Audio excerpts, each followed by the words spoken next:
Reisen. Das bedeutet, raus aus der Komfortzone und dem Hamsterrad des Alltags entfliehen. Eigentlich wollte ich schon seit Mitte September wieder mit dem Wohnmobil losfahren und neue Länder erkunden.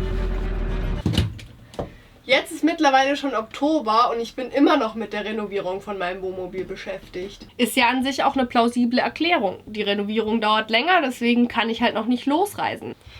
Die Wahrheit ist, ich stecke leider absolut in meiner Komfortzone fest. Ich habe in den letzten Jahren ziemlich in Extrem gelebt. Erst die lange Zeit, in der ich Vollzeit im Wohnmobil unterwegs war. Dann kam ich zurück nach Deutschland, habe das Hausprojekt hier begonnen und war über 1,5 Jahre nur hier. Diese riesige, unstillbare Reiselust, die ich im Wohnmobil hatte, war im letzten Jahr einfach weg. Um mich mal wieder ein bisschen aus der Komfortzone rauszuholen und in den Reisemodus zu bringen, habe ich mich für ein Treffen angemeldet von um die 40 alleinreisenden Frauen. Da werde ich jetzt am Wochenende hinfahren mit meinem Wohnmobil. Ich bin schon ziemlich aufgeregt, aber dafür muss ich noch ein paar Sachen erledigen.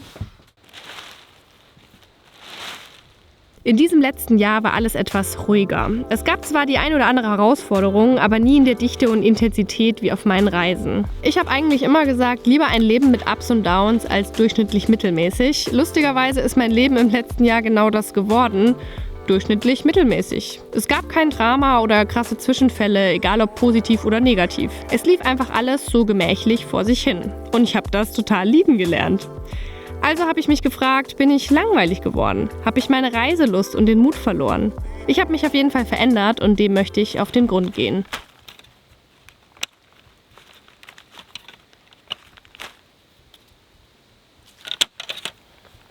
Ja, das sind die innenliegenden Abdeckungen oder Rahmen von meinen Dachfenstern. Die hatte ich schon mal angesprüht, also die waren nicht ursprünglich blau und rot, aber ja, die Farbe hatte ich damals so übrig. Passt jetzt nicht mehr ganz so zu den Farben jetzt. Und ich habe noch grüne Farbe übrig von einem anderen Projekt. Deswegen passt es ganz gut. Ich bin ein bisschen verwirrt, weil eigentlich dachte ich, das wird so ein Grün. Aber irgendwie ist es jetzt sehr weißlich. Naja. Nicht im Ernst. Es ist echt lustig, weil es ist genauso wie beim letzten Mal. Das Rot und das Blau waren nämlich auch so Farbrestdosen und eigentlich wollte ich beides blau machen, aber das Blau hat nicht für beides gereicht. Und jetzt ist im Prinzip dasselbe, dass das Grün nicht für beides gereicht hat. Aber ich habe hier noch so ein Rosa, es ist zwar so eine ganz andere Farbe. Naja, nehme ich halt Rosa.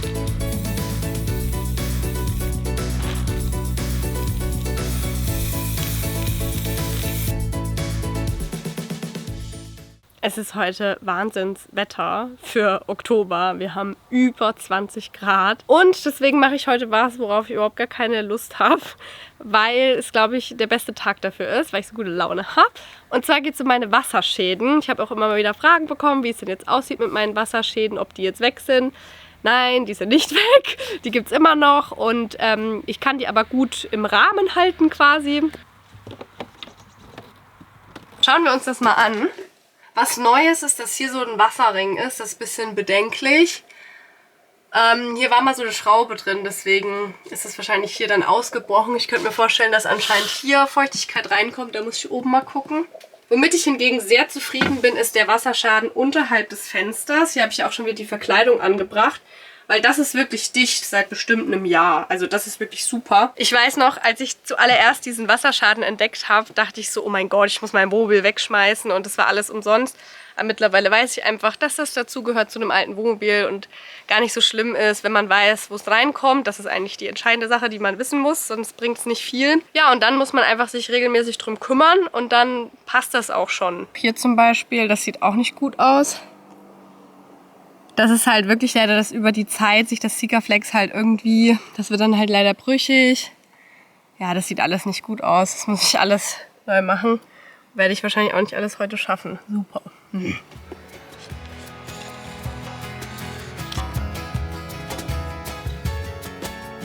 Zum Wohnmobilreisen muss man seine Komfortzone gar nicht so sehr verlassen, weil man sein Zuhause ja einfach dabei hat. Vielleicht stecke ich gerade deswegen so viel Mühe in die Renovierung, weil mir das eine Form von Sicherheit gibt. Vielleicht geht es dabei auch ein bisschen um Kontrolle. Wenn man so eine Reise schon nie ganz planen kann, dann soll wenigstens mein kleiner Rückzugsraum ganz nach meinen Vorstellungen sein. Boah, das auch noch zu filmen ist echt schwierig. So schon schwer.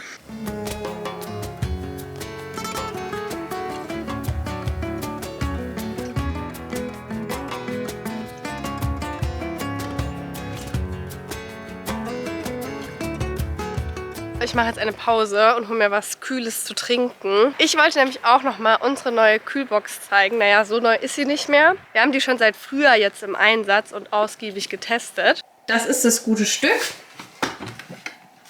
Hier haben wir alles drin, was man so braucht. Am wichtigsten ist die gekühlte Limonade. Die Glacier ist ein neues Produkt von EcoFlow. Ich arbeite schon seit über einem Jahr mit EcoFlow zusammen. Wir haben hier am Haus die komplette Elektronik mit EcoFlow zusammen gemacht und sind dadurch hier komplett autark. So wie ich auch im Wohnmobil einen EcoFlow-Akku verbaut habe. Jetzt fragst du dich vielleicht, ist es denn nun eine Kühlbox oder eine Gefrierbox? Die Antwort ist beides. Die Glacier kann kühlen und gefrieren. Entweder man nutzt die große 38-Liter-Kammer als Kühl- oder Gefrierkammer oder man teilt sie mit dem Raumtrenner, dann kann man für beide Kammern separat die Temperaturen einstellen. Wir nutzen die Glacier aktuell als Kühlschrank, aber wir müssen trotzdem nicht auf Eiswürfel verzichten, denn die Glacier ist ein 3-in-1-Gerät, das heißt, sie kann auch Eiswürfel machen. Ich bin ja eigentlich eine absolute Teetrinkerin, aber ich habe diesen Sommer ein Kaltgetränk für mich entdeckt, was auf jeden Fall noch länger jetzt auf meiner Getränkekarte stehen bleiben wird. Das zeige ich dir jetzt mal.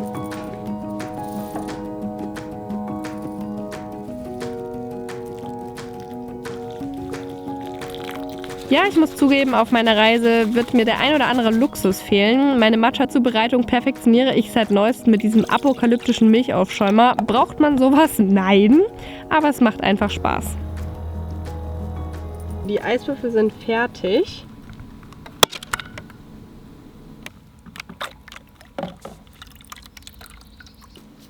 Hier durch dieses Loch kann man die Eiswürfel ganz praktisch entnehmen. Dazu nehme ich einfach so einen Löffel.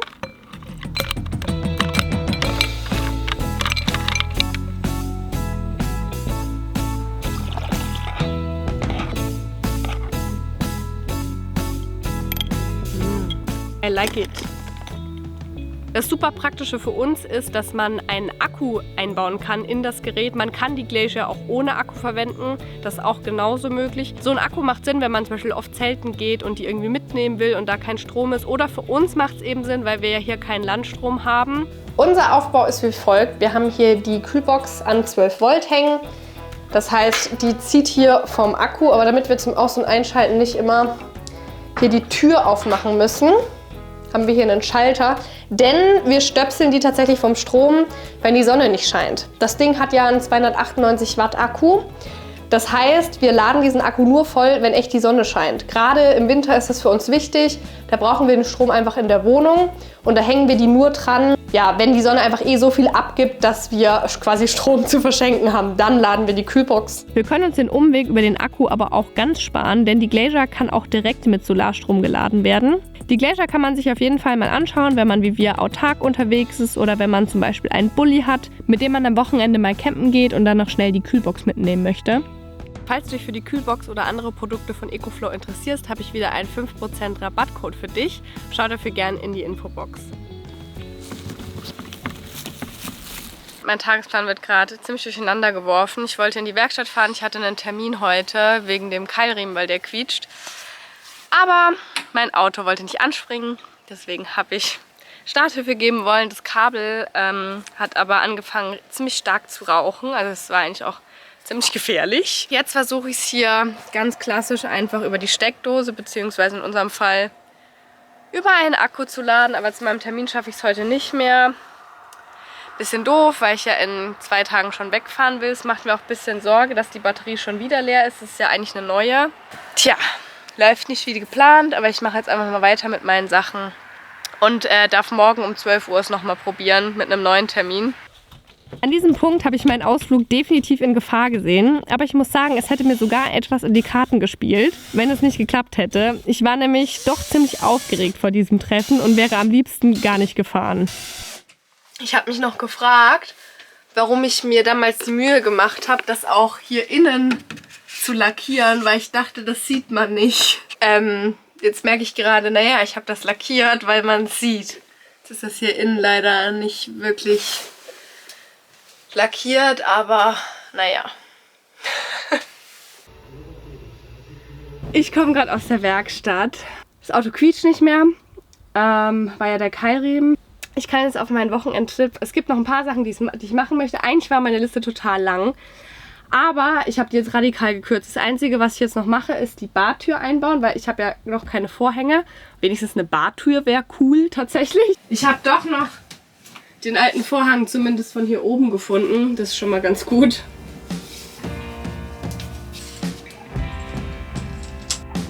Ich war echt ziemlich nervös. Ich habe im letzten Jahr ziemlich wenig neue Menschen kennengelernt. Ich habe mich selten aus meinem sicheren Hafen hinausgewagt. Es gibt ja viele Menschen, die eher zurückgezogen leben, aber für viele ist dann doch die Arbeit etwas, wo man sich wohl oder übel mit anderen Menschen auseinandersetzen muss. Ich habe diese Situation nicht. Durch meine Selbstständigkeit muss ich nicht zwangsläufig mit anderen Menschen agieren und bin deshalb etwas eingerostet, was soziale Interaktionen angeht.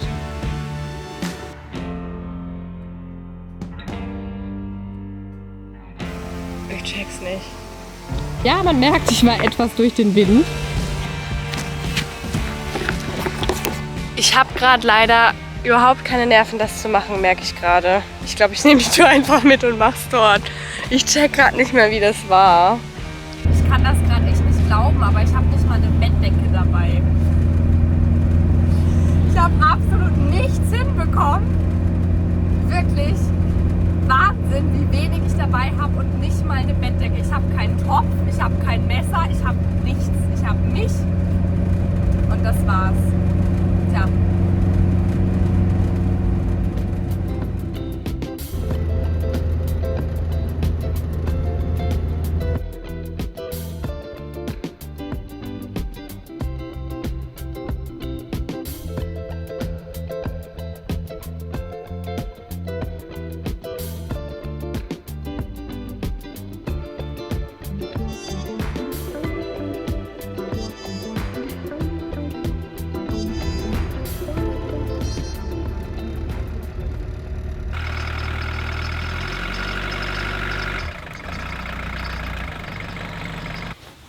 Ich bin zurück. Es war eine schöne Auszeit, aber 3 Tage sind echt kurz. Ich habe mal wieder gemerkt, dass ich einfach ein bisschen länger Zeit brauche, auch um mich zu öffnen. Und ich meine, das wusste ich schon davor, aber trotzdem ist es ein bisschen deprimierend irgendwie, wenn man sieht, dass andere irgendwie sowas besser können und irgendwie schneller Anschluss finden. Ich habe auf jeden Fall gemerkt, dass ich es noch kann. Also das Reisen im Wohnmobil und dass es mir auch wirklich total Spaß macht, jetzt wo ich auch so viel renoviert habe. War das echt cool, das mal alles auszutesten und hat mich auch motiviert, dass ich es mir hier drin einfach richtig schön mache für meine Reise. Ich habe jetzt übrigens auch direkt ein neues Starthilfekabel gekauft. Ich weiß jetzt auch, warum das alte durchgeschmort ist. Ja, wirklich hier an beiden Polen ist das Plastik komplett zusammengeschmolzen. Im Vergleich sieht man schon, dass das wesentlich dicker ist. Ich habe jetzt nämlich gelernt, dass Dieselmotoren wesentlich mehr Power brauchen zum Starten. Und deswegen war das Kabel einfach, da war der Kabeldurchmesser zu klein. Ich weiß noch nicht genau, wie ich diese riesigen Klemmen eines Tages an meine Batterie bekommen soll. Sieht irgendwie aus wie von so einem LKW. Ich hoffe, ich brauche es nicht allzu schnell. Jascha war sehr fleißig, während ich weg war und hat eine Menge Rohlinge produziert, die ich nachher auch noch fertig machen werde. Aber jetzt kümmern wir uns erstmal um ein anderes Problem. Und zwar meine nicht vorhandenen Vorhangstangen. Da wollte ich gern welche selbst machen aus Holz. Dafür hatte ich schon Rundstäbe aus Buche besorgt. Und Jascha hat mir geholfen, einen Prototypen für die Halterung zu machen.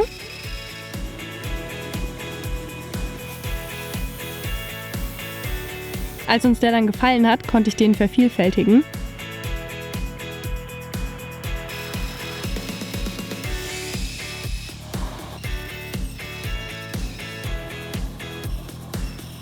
Jascha hat währenddessen die Schmuckrohlinge und Messer für den Shop geölt. Wie immer die Einladung, im Onlineshop vorbeizuschauen, falls dir etwas von unseren Holzkreationen gefällt. Der Link ist auch in der Infobox.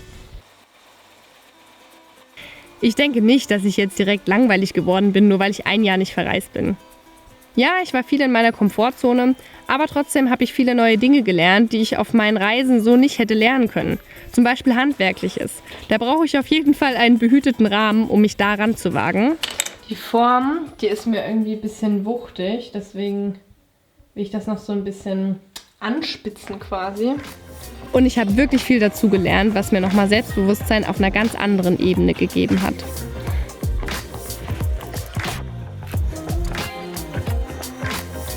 Vielleicht die 3. Also die Aufhänger sind jetzt keine Zwillinge geworden, aber Geschwister. Deswegen sortieren wir hier gerade so ein bisschen, was zusammenpasst.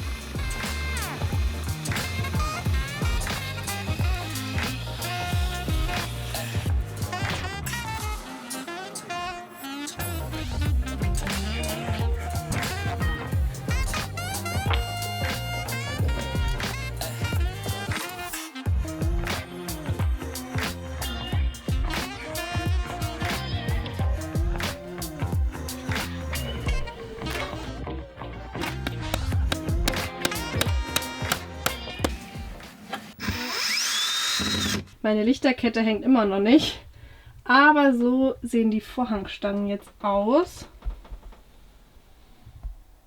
Hier hinten finde ich es auch ziemlich schön. Bei der Küche geht es leider ein bisschen unter und die Vorhänge fehlen natürlich auch noch. So schnell geht's, der ganze Tag ging für die Gardinenstangen drauf. Ich suche mir natürlich auch immer sehr aufwendige Projekte. Ich hätte natürlich auch einfach Gardinenstangen kaufen können, wäre viel schneller gegangen. Das hätte ich wahrscheinlich vor 2 Jahren gemacht, vor meiner letzten Reise nach Spanien. Da wollte ich nämlich so schnell wie möglich weg und hätte garantiert keine Zeit mit Gardinenstangen verschwendet. Damals waren aber auch meine Lebensumstände ganz anders und das fällt mir jetzt gerade wirklich nochmal auf. Bisher, wenn ich auf eine Reise gegangen bin, auf eine lange Reise, ich rede jetzt nicht von Urlaub, dann kam das immer aus einer extremen Unzufriedenheit heraus. Von meiner letzten Reise nach Spanien war ich ja so unzufrieden mit meinem Wohnprojekt. Ich wollte einfach nur noch ausziehen, ich wollte einfach weg. Der Abstand zu diesem Ort hätte nicht groß genug sein können, deswegen war es überhaupt kein Problem für mich, einfach nach Spanien zu fahren, weil ich einfach keine Komfortzone hatte in Deutschland. Und ich dachte früher auch immer, ja, bloß raus aus der Komfortzone und du musst dich ständig fordern und bla bla. Und ja, es ist auch richtig. Ich glaube, man sollte ab und zu seine Komfortzone verlassen. Aber es ist auch was Schönes, überhaupt eine Komfortzone haben zu dürfen. Seit meiner ersten großen Reise sind nun 3 Jahre vergangen und ich habe auf meinen Reisen gemerkt, wie ich in nächster Zeit mein Leben gestalten möchte. Ich habe konstant meine Komfortzone verlassen müssen, um meine Ziele zu erreichen und habe mir mit viel Ehrgeiz meine Selbstständigkeit aufgebaut mit YouTube und meinem Online-Shop. Dadurch bin ich nun an einem Punkt, an dem ich wirklich sehr mag, was ich tue. Und es gibt gerade keinen Alltag, dem ich entfliehen muss. Und es ist total schön, dass mein Leben mittlerweile ein bisschen mehr Komfort bietet und ich nicht mehr bangen muss, ob das alles hinhaut mit dem Geldverdienen und so weiter. Diese neue Form der Beständigkeit und auch diese Komfortzone. Ich begrüße sie mittlerweile in meinem Leben und möchte sie mir so gemütlich wie möglich machen. Bei der nächsten Reise wird es nun andere Themen geben, die mich beschäftigen. Und ich freue mich drauf, diese Erfahrung zu machen.